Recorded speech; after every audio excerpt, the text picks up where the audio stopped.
Na hali gani mtazamaji wa SAUT TV, karibu katika taarifa ya habari tuliyokuandalia kwa siku ya hii leo. Miongoni mwa taarifa tulizonazo ni pamoja na wanufaika wa TASAF Kisoko walalamika ucheleweshwaji wa malipo.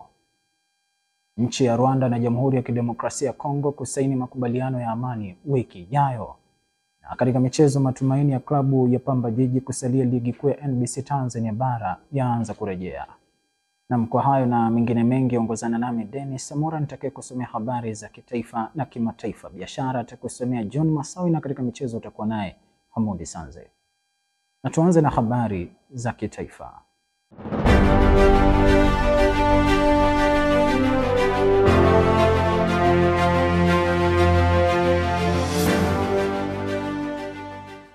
Baadhi ya wanufaika wa mfuko wa maendeleo ya jamii TASAF katika mtaa wa Kisoko jijini Mwanza wamelalamikia ucheleweshwaji wa malipo ya fedha wanazopaswa kupokea kila mwezi, wakidai kuwa miezi mingine hupita bila kupokea stahiki hizo.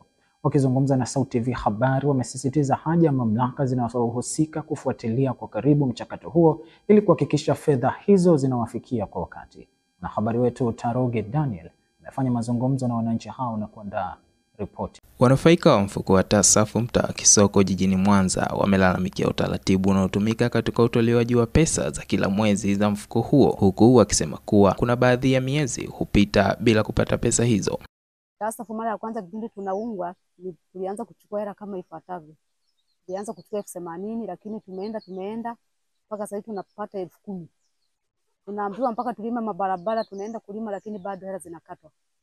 Kweli TASAF ipo na hela zinakuja, lakini walengwa zifiki kwa wakati.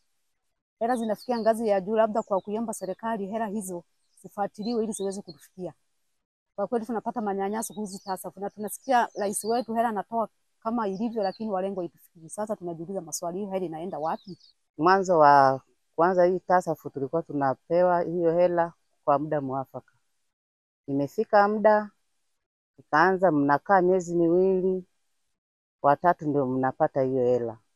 Na kuipata hiyo hela muipate kamili yote, mnapata kwa mwezi huo mmoja, hilo dirisha lililokuja. Ama dirisha mengine hatujui hela inaenda wapi. Imeenda hela zikaanza kukatwa. Tuliokuwa tunachukua kiwango cha chini tukawa tupati hata ile 100. Aidha, wameziomba mamlaka zinazohusika kufuatilia kwa karibu mchakato mzima unaotumika katika utoaji wa pesa hizo. Tunaomba serikali ndio ifuatilie ngazi za juu kama mkuu wa wilaya, wakuu wa mkoa, watendaji, wenye viti, watusaidie kuzipata hizo TASAF. Tunaomba serikali itusaidie ili tujue hiyo hela inaenda wapi, kwa sababu hiyo hela inasaidia kaya maskini. Kwa upande wake, mwenyekiti wa mtaa huo wa Kisoko ameeleza kuwa adhma ya mfuko huo kwa sasa ni kuwaweka wanufaika hao katika vikundi vya miradi na kuwajengea uwezo. Mkakati wa serikali ni kwamba walengwa wanaanzishiwa vikundi, kama nilivyotangulia kusema, vinakuwa ni vikundi vya watu 15 kila kikundi, ili wakute wanazoea kuwa kwenye mfumo wa vikundi. Baada ya kuja kuhitimu, kwa sababu TASAF ina mwanzo na mwisho, watakapohitimu waweze kujiendesha wenyewe, bali wasisubiri kuja kupewa misaada tena. Na baada ya kuhitimu serikali itawawezesha, wanaweza kupewa mbuzi Kutoka hapa mtaa Kisoko jijini Mwanza, Taroge Daniel, SAUT TV. Naam, shukrani sana Taroge Daniel kwa ripoti hiyo. Na sasa tugeukie taarifa nyingine, ambapo wazazi wa mtaa wa Silivini wilaya ya Nyamagana jijini Mwanza wamesema kuwa likizo ni kipindi muhimu cha kumjenga mtoto msingi wa nidhamu kwa kumshirikisha katika kazi za nyumbani na kumsaidia kufanya marejeo ya masomo. Wazazi hao wametoa kauli hiyo wakati wakizungumza na SAUT TV habari, wakisisitiza kuwa likizo haipaswi kuwa muda wa kuzurula mitaani, bali itumike kuwajengea watoto uwezo wa namna ya kuishi vyema na kuwa na maadili katika jamii. Emi Mafie anatuarifu zaidi katika taarifa ifuatayo. Kama mzazi, ni jukumu lako kujua mwenendo na tabia za mtoto, hasa katika kipindi hiki cha likizo. Leo SAUT TV imekutana na wazazi mbalimbali katika mtaa wa Nyamarango ili kujua undani wa swala hilo. Ni kumjengea maadili mazuri kwanza, kama mtoto, nidhamu, jinsi ya kuishi na watu.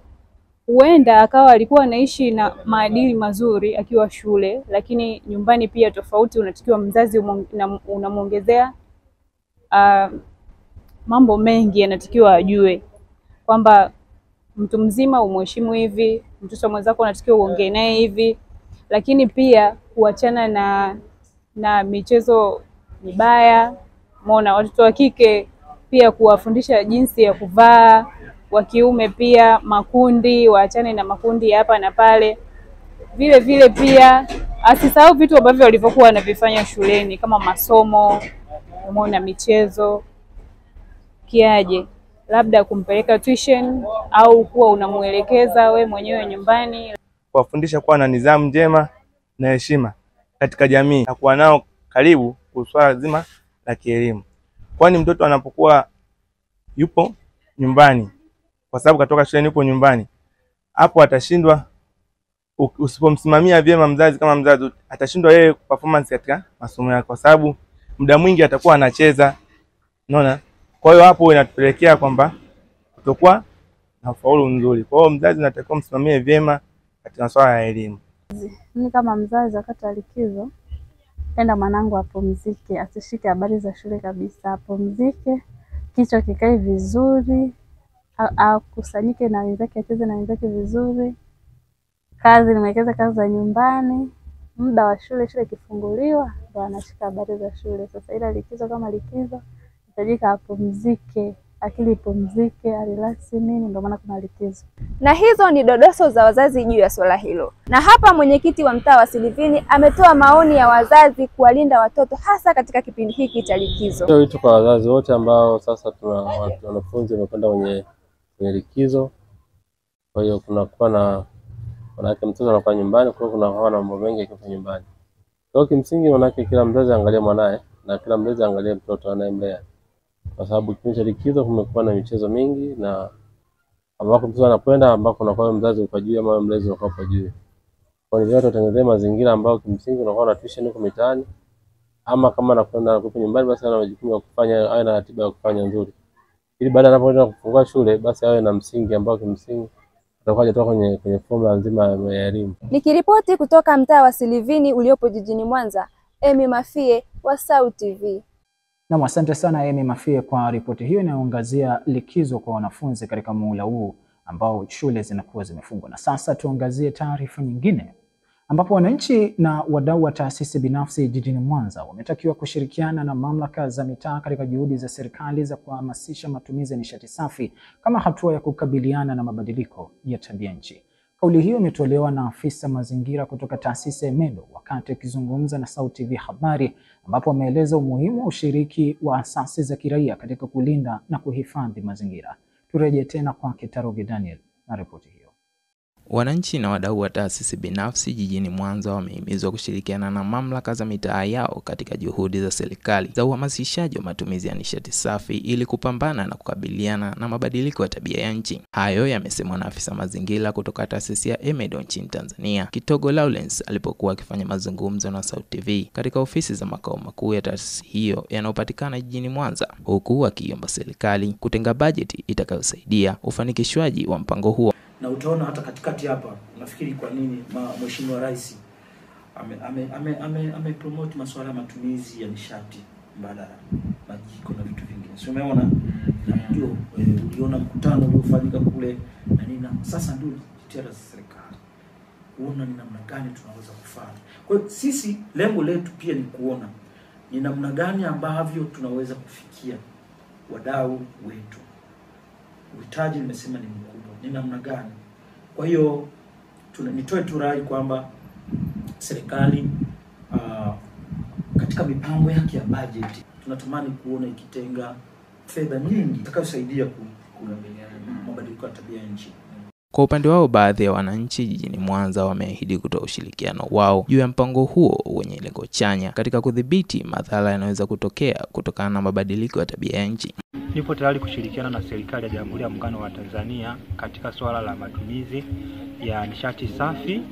Badala ya kutumia kuni, sasa tunatumia nishati safi, mfano gesi. Hii inatusaidia sisi kama Watanzania ili kuepukana na matatizo ya uharibifu wa mazingira. Mfano, tunapokuwa tunatumia kuni tunasababisha uharibifu wa mazingira. Hivyo Watanzania wenzangu na waasa tuweze kutumia nishati safi, mfano gesi. Kwa upande wangu niko tayari kushirikiana na serikali katika matumizi ya nishati safi ili kukabiliana na changamoto za mabadiliko ya tabia nchi. Shauri Tanzania wenzangu, wana Mwanza, Kwa hiyo tushirikiane na serikali katika hili jambo. Itakumbukwa kuwa serikali kupitia viongozi wake inafanya juhudi kubwa ya kuhamasisha wananchi kupitia sera na matamko mbalimbali ili kuweza kufanikisha juhudi hizo. Kutoka hapa jijini Mwanza, Taroge Daniel, SAUT TV. Naam, shukrani sana Taroge Daniel kwa taarifa hiyo. Na mtazamaji, taarifa hiyo ndio mwisho wa habari za kitaifa kwa siku hii leo. Tupate mapumziko mafupi, punde ni katika habari za kimataifa.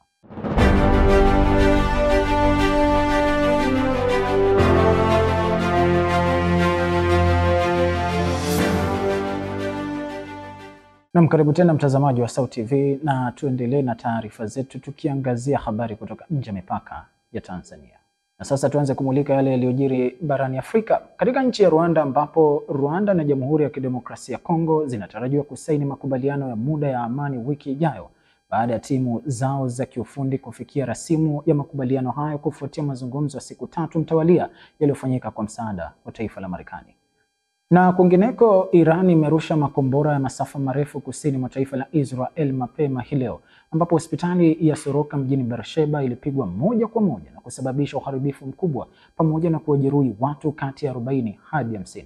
Ripoti kamili na mwanahabari wetu Ramadhani Mshana. Tukianzia hapa barani Afrika, katika mgogoro kati ya Kongo na Rwanda, ambapo Rwanda na Jamhuri ya Kidemokrasia ya Kongo zinatarajiwa kusaini makubaliano ya muda ya amani wiki ijayo baada ya timu zao za kiufundi kukubaliana juu ya rasimu ya makubaliano hayo. Makubaliano hayo yamefikiwa baada ya mazungumzo ya siku 3 yaliyofanyika kwa msaada wa Marekani chini ya uongozi wa Rais Donald Trump, yakilenga kumaliza mapigano ya muda mrefu mashariki mwa Kongo. Kwa mujibu wa taarifa ya pamoja iliyotolewa leo, makubaliano hayo yanahusu mambo muhimu kama vile utatuzi wa migogoro ya ardhi, kupunguza mapigano, kuvunja makundi yenye silaha na kuhakikisha wapiganaji wanapokonywa silaha. Makubaliano hayo pia yanafungua njia kwa mataifa ya Magharibi kuwekeza mabilioni ya dola kwenye sekta ya madini mashariki mwa Kongo, eneo linalojulikana kwa utajiri wa madini kama dhahabu, shaba, cobalt na lithium. Iwapo makubaliano hayo yatasainiwa kama ilivyopangwa, hatua hiyo itakuwa ya kihistoria na kuleta matumaini kwa wakazi wa mashariki mwa Kongo walioteseka kwa muda mrefu kutokana na vita. Kwingineko, Iran imefanya mashambulizi makali ya makombora ya masafa marefu dhidi ya maeneo ya kusini mwa Israel,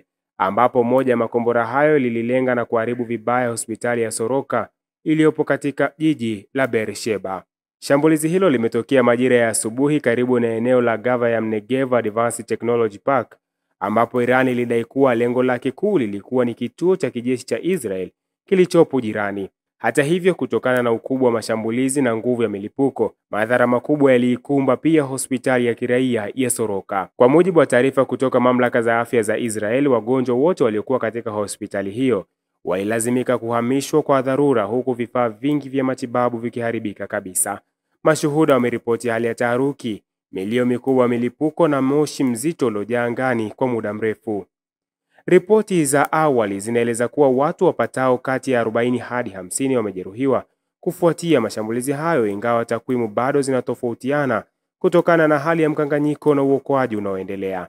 Wengi wa majeruhi ni wagonjwa waliokuwa wodini, wahudumu wa afya na raia waliokuwa katika maeneo ya karibu. Muda mfupi baada ya mashambulizi hayo, Israeli ilijibu kwa kufanya mashambulizi ya anga dhidi ya maeneo kadhaa ya kijeshi ndani ya Iran, ikiwemo maeneo ya karibu ya mji wa Arak na Teheran. Hali ya kijeshi baina ya mataifa hayo imezidi kuwa tete, huku wachambuzi wakionya kuhusu uwezekano wa kuongezeka kwa vita kamili katika eneo hilo la Mashariki ya Kati. Tumalize uchambuzi wa taarifa zetu na taarifa kutoka Urusi, ambapo Rais wa Urusi Vladimir Putin amesema yuko tayari kukutana ana kwa ana na Rais wa Ukraini Volodymyr Zelensky, lakini tu ikiwa mazungumzo ya amani yatakuwa yamefikia hatua ya mwisho ya maelewano ya kumaliza vita vinavyoendelea kati ya mataifa hayo mawili. Akizungumza katika mkutano na waandishi wa habari mjini Moscow leo, Putin amesema kuwa mazungumzo ya kina ya kidiplomasia lazima yatangulie kabla ya kukutana kwa wakuu wa nchi hizo mbili. Ameeleza kuwa Urusi haiko tayari kwa mkutano wa kisiasa bila msingi madhubuti wa maelewano uliopatikana kupitia mazungumzo ya kiufundi na ya kisera. Vita kati ya Urusi na Ukraini vimeingia mwaka wa 4 sasa, vikiwa vimesababisha maelfu ya vifo, uharibifu mkubwa wa miundombinu na kuathiri mamilioni ya raia wa Ukraine waliolazimika kuhama makazi yao. Hadi sasa juhudi mbalimbali za kimataifa kuleta amani zimeendelea kufanyika, zikiwemo juhudi za Umoja wa Mataifa, Umoja wa Ulaya na nchi huru za upande wa tatu. Hata hivyo, hakuna makubaliano ya mwisho yaliyofikiwa. Rais Zelensky bado hajajibu rasmi kauli ya Putin, lakini mara kadhaa amesisitiza kuwa Ukraine iko tayari kwa mazungumzo ya amani yanayoheshimu uhuru na mipaka ya taifa hilo. Hali ya kijeshi mashariki mwa Ukraine inaendelea kuwa tete, huku mapigano yakiripotiwa katika maeneo kadhaa licha ya miito ya kimataifa ya kusitisha vita na kurejea kwenye meza ya mazungumzo. Kutoka SAUT TV, mimi ni Ramadhan Mshana. Naam, shukrani sana Ramadhan Mshana kwa taarifa hizo za kimataifa. Tupate mapumziko mafupi, tukirejea tutaungana na John Masawe atakaye kusomea habari za biashara. Endelea kusalia nasi.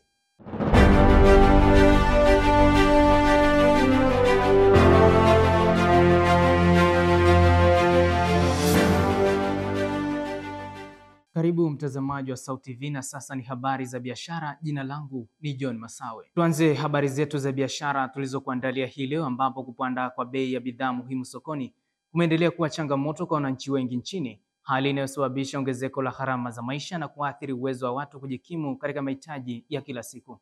Na kwingineko, biashara kimataifa, Marekani na Uingereza wametangaza makubaliano mapya ya kibiashara yanayolenga kuimarisha uhusiano wa kiuchumi kati ya mataifa hayo mawili. Makubaliano hayo yamefikiwa baada ya mazungumzo ya ngazi ya juu yaliyofanyika jijini Washington, yakilenga nyanja za teknolojia, huduma za fedha na ushirikiano wa nishati safi. Ripoti kamili na Mwanaidi Mselemwa. Kupanda kwa bei ya bidhaa muhimu sokoni kunazidi kuwa changamoto kubwa kwa wananchi wa kawaida katika maeneo mbalimbali ya nchi. Kwa mujibu wa ripoti ya hali ya bei ya bidhaa iliyotolewa na Ofisi ya Taifa ya Takwimu NBS, bidhaa kama vile mchele, unga, sukari na mafuta ya kupikia zimeonyesha ongezeko la bei kwa wastani wa 10% hadi 25% katika miezi mitatu iliyopita. Hali hiyo imeathiri uwezo wa wananchi kujikimu, wengi wao wakilazimika kupunguza ununuzi wa bidhaa za msingi, jambo linalochangia changamoto ya lishe kwa maisha ya kila siku kwa familia zenye kipato cha chini. Kwa mujibu wa wachumi wa ndani, ongezeko hilo linatokana na kupanda kwa gharama za uzalishaji, mabadiliko ya hali ya hewa yanayoathiri kilimo, pamoja na gharama za uzalishaji kwa wakulima na wazalishaji wa bidhaa. Wakati hali hiyo ikiendelea kubana wengi, matumaini yapo kwamba hatua za kiuchumi na za kimkakati zitachukuliwa ili kuhakikisha bidhaa muhimu zinapatikana kwa bei nafuu na kwa wakati. Na licha ya hayo, serikali kupitia Wizara ya Kilimo na Viwanda inaendelea kuhimiza uzalishaji wa ndani na kusimamia mnyororo wa usambazaji wa bidhaa ili kuhakikisha upatikanaji wa bei nafuu kwa wananchi. Na katika biashara kimataifa kati ya Marekani na Uingereza, Rais wa Marekani Donald Trump na Waziri Mkuu wa Uingereza Keir Starmer wametangaza hatua mpya ya kihistoria katika uhusiano wa kibiashara kati ya nchi hizo mbili baada ya kutia saini makubaliano ya kupunguza baadhi ya ushuru wa bidhaa kando ya mkutano wa G7 uliofanyika nchini Canada. Makubaliano hayo yameweka bayana kuondolewa kwa ushuru kwenye bidhaa za sekta ya anga kutoka Uingereza, pamoja na uthibitisho wa viwango vya ushuru kwa magari ya Uingereza yanayoingia Marekani. Hata hivyo, bado suala la ushuru kwa chuma na aluminium halijatatuliwa kikamilifu. Katika hotuba yake, Donald Trump aliuita uhusiano kati ya Marekani na Uingereza kuwa wa kupendeza, japokuwa alikosea kwa muda wa kuuita mpango huo kuwa wa Umoja wa Ulaya kabla ya kurekebisha na kusema ulikuwa ni mpango wa Uingereza. Nayo Waziri Mkuu Keir Starmer alisema hii ni siku nzuri sana kwa nchi zetu zote mbili, ishara ya kweli ya nguvu. Kwa mujibu wa taarifa ya pamoja, makubaliano haya yanahusisha kurahisisha uhamaji wa huduma, kulinda haki za kiteknolojia na kuimarisha usalama wa mnyororo wa usambazaji, hasa katika bidhaa za kisasa kama betri na nishati mbadala. Hata hivyo, suala nyeti la ushuru wa chuma na aluminium kutoka Uingereza kuingia Marekani bado halijatatuliwa. Ushuru huu uliowekwa katika kipindi cha utawala wa Rais Donald Trump unaendelea kuwa kikwazo kikubwa katika biashara kati ya mataifa haya mawili. Nikiripoti habari hizi za kibiashara, Mwanaidi Mubarak, SAUT TV. Shukrani sana Mwanaidi Mselemwa kwa ripoti hiyo ya habari za biashara. Mtazamaji, ni mwisho wa taarifa za biashara tulizokuandalia kwa siku ya leo. Tupate mapumziko mafupi, tukirejea ni habari za michezo na Hamudi Sanze. Endelea kutazama SAUT TV habari. Mimi ni John Masawe.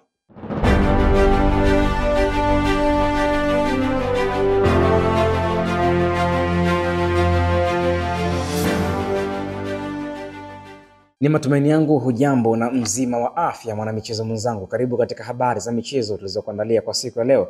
Jina langu ni Hamudi Sanze. Tukianzia hapa nchini Tanzania, klabu ya Pamba Jiji ya jijini Mwanza ina nafasi kubwa ya kusalia kwenye ligi kuu ya NBC Tanzania Bara msimu ujao baada ya kuichapa JKT Tanzania bao 1-0 kwenye mchezo uliopita. Mpaka sasa klabu hiyo imebakiza mchezo wa mwisho dhidi ya KMC utakaopigwa Jumapili Juni 22 katika dimba la CCM Kirumba. Na katika rubaa za kimataifa, michezo ya hatua ya awali ya ligi ya mabingwa na kombe la shirikisho barani Afrika msimu wa mwaka 2025-2026 yanatarajiwa rasmi kuanza kutimua vumbi kati ya Septemba 19 hadi 21 kwa mkondo wa kwanza, huku michezo ya mkondo wa pili itapigwa kati ya Septemba 26 na 28 mwaka huu.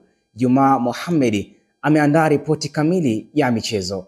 Bao la Zabona Mayombe lililoangamiza mafande wa JKT Tanzania katika dimba la CCM Kirumba hapa jijini Mwanza limewapa matumaini mapya wanakaweka Pamba Jiji kusalia kwenye ligi kuu ya NBC Tanzania Bara kwa msimu ujao.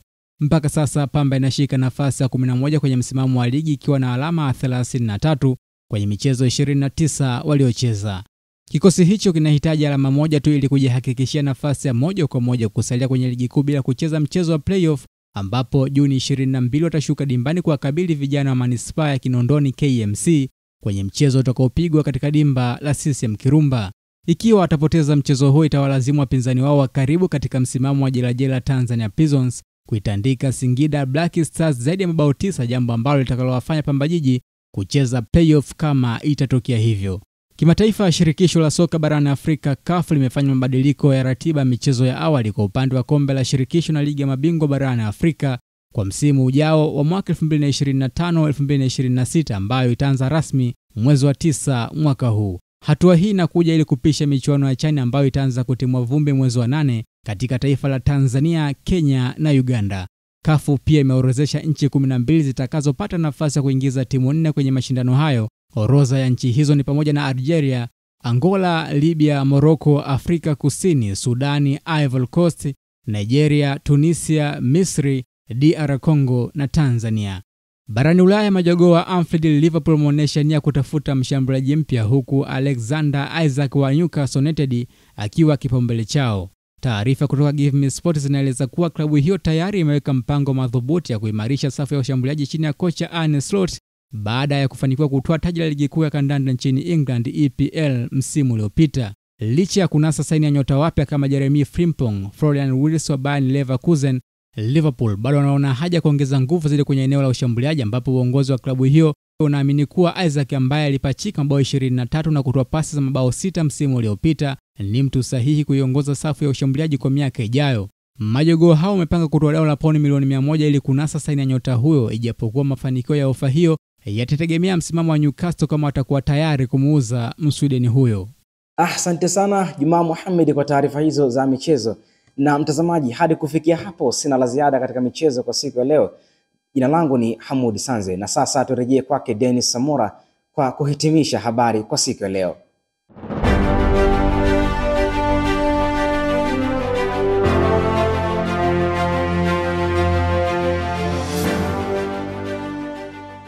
Na mtazamaji, taarifa hizo za michezo ndizo zinazotutamatishia taarifa yetu habari kwa siku hii leo. Lakini kabla ya kumaliza taarifa ya habari, tupate tena muhtasari wake. Wanufaika wa TASAF Kisoko walalamikia ucheleweshwaji wa malipo. Nchi ya Rwanda na Jamhuri ya Kidemokrasia ya Kongo kusaini makubaliano ya amani wiki ijayo. Na katika michezo, matumaini ya klabu ya Pamba Jiji kusalia ligi kuu ya NBC yaanza kurejea. Na kufikia hapo sina la ziada kwa siku hii leo. Kwa niaba ya wote walioshiriki kuandaa taarifa hii ya habari, jina langu ni Dennis Samora, nikutakia utazamaji mwema wa vipindi vingine kutoka hapa SAUT TV. Uwe na usiku mwema. Shukrani berber.